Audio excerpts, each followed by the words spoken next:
Hi friends, అందరికీ నమస్తే. AP constable aspirants అందరికీ నమస్తే. మనం ఈ యొక్క వీడియోలో శ్రీకాకుళం జిల్లాకు సంబంధించి కంప్లీట్ ఈవెంట్స్ యొక్క సమాచారం, కానిస్టేబుల్ యొక్క ఈవెంట్స్ అనేవి పూర్తవ్వడం జరిగింది. ఆ యొక్క జిల్లాలో ఏ రోజు ఎంతమంది హాజరు, టోటల్‌గా ఎన్ని రోజులు జరిగాయి, ఏ రోజు ఎంతమంది హాజరు, ఎంతమంది క్వాలిఫై, అదేవిధంగా టోటల్‌గా ఎంతమంది హాజరు, టోటల్‌గా ఎంతమంది క్వాలిఫై, పురుషులకు ఎంత పోటీ ఉంది, ఎన్ని పోస్టులు, మహిళలకు ఎన్ని పోస్టులు ఉన్నాయి, ఎంత పోటీ అనేది ఓవరాల్‌గా ఆ జిల్లాకు క్వాలిఫై అయిన అభ్యర్థులు పోస్టులతో పోల్చుకుంటే ఎంత పోటీ ఉంది 1:, రేషియో. ఓకేనా? ఆ విధంగా కంప్లీట్ సమాచారం చూసే ప్రయత్నం చేద్దాం. ఓకేనా ఫ్రెండ్స్? మీరు చూసినట్లయితే క్లియర్గా చూడండి. మీకు క్లియర్గా అర్థమయ్యే విధంగా మీకు ఈ డేటా అంతా సేకరించి ఒక టేబుల్ రూపంలో తయారు చేశానన్నమాట. మీకు క్లియర్గా అర్థం కావడానికి. మీరు ఇంకా ఎక్కడ కూడా వెతకాల్సిన అవసరం లేదు.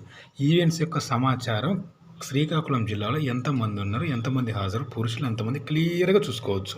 ఏది నెక్స్ట్ నోటిఫికేషన్ అంటే ఇప్పుడు కొత్త యాస్పిరెంట్స్ కావచ్చు. ఓకేనా? న్యూ యాస్పిరెంట్స్ అందరికీ అర్థమయ్యే విధంగా నేను తయారు చేశాను అనమాట.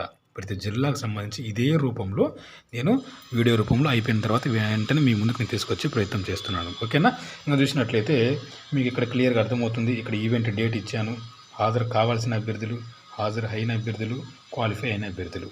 ఇక్కడ డేట్ ఇచ్చాను డిసెంబర్ 31, జనవరి 2, 3, 4, 5 5వ తేదీ వచ్చేసి మనకు ఆ రోజు హాలిడే. ఓకేనా? సండే. అదేవిధంగా 7వ తేదీ, అదేవిధంగా 8వ తేదీన జరగాల్సిన ఈవెంట్స్ను 11కు వాయిదా వేశారనమాట. అప్పుడు ఇక్కడ 9, 10 వస్తుంది.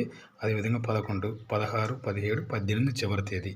టోటల్గా ఎంతమంది అనేది కూడా మనకి ఇవ్వడం జరిగింది ఇక్కడ ఈ యొక్క బాక్స్లో. ఓకేనా? ఇప్పుడు క్లియర్గా చూసే ప్రయత్నం చేద్దాం. ఓకేనా? చూసినట్లయితే డిసెంబర్ 30న 600 మంది అభ్యర్థులకు 322 మంది హాజరైతే 192 మంది క్వాలిఫై అయ్యారనమాట. డిసెంబర్ 31న చూసుకుంటే 600 మంది అభ్యర్థులకు 409 మంది హాజరు, 205 మంది క్వాలిఫై అవ్వడం జరిగింది. అదేవిధంగా చూసినట్లయితే జనవరి 2వ తేదీన చూసిన 600 మంది అభ్యర్థులకు గాను 339 మంది హాజరు, 214 మంది క్వాలిఫై. అదేవిధంగా జనవరి 3, 4 ఈ 2 తేదీల్లో మహిళా అభ్యర్థులకు ఈవెంట్స్ జరిగాయన్నమాట. 587 మంది అభ్యర్థులకు 317 మంది హాజరు, 118 మంది క్వాలిఫై. 588 మంది అభ్యర్థులకు 330 మంది హాజరు, 129 మంది క్వాలిఫై అవ్వడం జరిగింది. అదేవిధంగా జనవరి 6వ తేదీన 600 మంది అభ్యర్థులకు 324 మంది హాజరు, 220 మంది క్వాలిఫై. అదేవిధంగా జనవరి 7వ తేదీన 600 మంది అభ్యర్థులకు 364 మంది హాజరు, 232 మంది క్వాలిఫై. జనవరి 9వ తేదీన 600 మంది అభ్యర్థులకు ఇక్కడ ఎంతమంది హాజరు శాతం అయితే అప్డేట్ లేదు మిత్రులారా. ఎంత క్వాలిఫై అయితే అప్డేట్ వచ్చింది 253 మెంబర్స్. ఇది జనవరి 9ని సంబంధించి. ఎక్కడ కూడా పత్రికా ప్రకటనలో రాలేదు మిత్రులారా. హాజరు శాతం రాలేదు, క్వాలిఫై పర్సెంట్ అయితే మనకు రావడం జరిగింది. ఏది ఆ రోజు మనకు వేటి న్యూస్ ద్వారా ఆ యొక్క అప్డేట్ అనేది మనకు అందడం జరిగింది. అదేవిధంగా జనవరి 10వ తేదీన 600 మంది అభ్యర్థులకు 400 మంది హాజరు, 275 మంది క్వాలిఫై. జనవరి 11వ తేదీన 600 మంది అభ్యర్థులకు 414 మంది హాజరు, 265 మంది క్వాలిఫై అండి.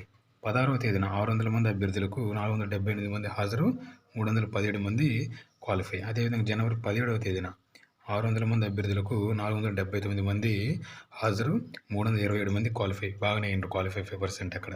అదేవిధంగా చివరి రోజు జనవరి 18న ఆ రోజు మనకు మేల్ ఫీమేల్ అంటే మేల్ ఉమెన్ ఇద్దరు మహిళా అభ్యర్థులు కూడా వచ్చే అవకాశం. ఎందుకంటే 215 అంటే 215 మంది పురుష అభ్యర్థులు ప్లస్ అప్పీల్ చేసుకున్న వాళ్ళు, అది ఎవరైనా కావచ్చు అండి, మహిళా అభ్యర్థులు కావచ్చు, పురుష అభ్యర్థులు అందరూ కలిపి ఆ రోజు. మరి ఇక్కడ ఏంటంటే ఇక్కడ హాజరు శాతం లేదని చెప్పాను కదా. జనవరి 9వ తేదీన జనవరి 9వ తేదీన హాజరు శాతం అప్డేట్ లేదు. చివరి తేదీన అప్పీల్ రోజు అప్డేట్ అనేది హాజరు శాతం లేదు మిత్రులారా. ఆ 2 తేదీల్లో కలిపి 736 మంది క్వాలిఫై హాజరయ్యారనమాట ఆ 2 తేదీల్లో. ఓకేనా? కాబట్టి అంతవరకు హాజరు శాతం ఓకే. ఆ రోజు చివరి రోజు 204 మంది యొక్క క్వాలిఫై అవ్వడం జరిగింది మిత్రులారా. ఓకేనా? క్లియర్ కదా ఫ్రెండ్స్? 736 చివరి రోజు హాజరు శాతం 2 రోజులు కలిపండి. జనవరి 9, 18 ఈ 2 రోజులు కలిపి ఆ యొక్క హాజరు శాతం ఆ విధంగా ఉంది. ఓకేనా? టోటల్గా అయితే 7,390 మంది అభ్యర్థులకు గాను టోటల్గా హాజరైంది 4,952 మంది హాజరైతే 2,951 మంది క్వాలిఫై అవ్వడం జరిగింది. ఓకేనా ఫ్రెండ్స్? క్లియర్ కదా ఇంతవరకు? ఇప్పుడు మనము పోటీ ఎలా ఉందో చూసే ప్రయత్నం చేద్దాం. ఓకేనా? పోటీ చూసుకున్నట్లయితే మనకు ఓవరాల్గా ఇక కాంపిటీషన్ ఎలా ఉందంటే మొత్తం క్వాలిఫై అయిన అభ్యర్థులు వచ్చేసి 2951. అందులో పురుషులు 2704, మహిళలు 247 మంది. ఓకేనా. మరి పోస్టులు చూసుకుంటేనేమో మొత్తం 100 పోస్టులు అయితే ఉన్నాయి. అందులో 33% మహిళా అభ్యర్థులకు పోవాలి కదా. ఓకేనా. మరి పోవాలంటే అందులో పురుష అభ్యర్థులకు 67 వస్తాయి, మహిళా అభ్యర్థులకు 33 పోస్టులు వస్తాయి టోటల్గా. ఓకేనా. మరి ఒక్కొక్క పోస్టుకు ఇప్పుడు పురుష అభ్యర్థులకు ఎంత ఉందంటే 1:40 ఉందండి. ఎందుకు 2704 కాబట్టి క్వాలిఫై అభ్యర్థులు పురుష అభ్యర్థులు కాబట్టి గట్టిగానే తక్కువ పోస్టులు ఏంటంటే ఒక శ్రీకాకుళం జిల్లాలో తక్కువ పోస్టులు అనమాట. అందుకే 1:40 ఉంటుంది పురుష అభ్యర్థులకు. ఇందులో చాలా చాలా చాలా పోటీ ఉంటుంది. చాలా అంటే చాలా పోటీ అనమాట. ఇంత పోటీ ఎక్కడ లేదు. అభ్యర్థులు కూడా చాలా కష్టం. కానీ ఇతర జిల్లాలు అంటే ఓపెన్లో కొట్టేస్తారన్నమాట ఎక్కువగా. అదేవిధంగా మహిళా అభ్యర్థులకు ఒక్కొక్క పోస్టుకు వచ్చేసి 1:8 అయితే ఉండడం జరిగిందండి. ఓవరాల్గా ఆ జిల్లాలో 2951 మంది అయితే క్వాలిఫై అయ్యారనమాట ఈవెంట్స్లో శ్రీకాకుళం జిల్లాలో. మరి ఓవరాల్గా పోస్టులు చూసుకుంటేనేమో 100 పోస్టులు. 100 పోస్టులకు 2951 మంది అంటే అప్పుడు పోస్టుకు వచ్చేసి మనకు 30 వస్తుందండి. 1:30 మనకు పోస్టుకు అనేది వస్తుంది. ఓకేనా ఫ్రెండ్స్, క్లియర్ కదా ఇంతవరకు అప్డేటు. ఇది ఫ్రెండ్స్ టోటల్గా అభ్యర్థులు అయితే హాజరు కావాల్సిన ఈవెంట్స్లో అభ్యర్థులు వచ్చి టోటల్గా ఆ జిల్లాలో 7390 మంది.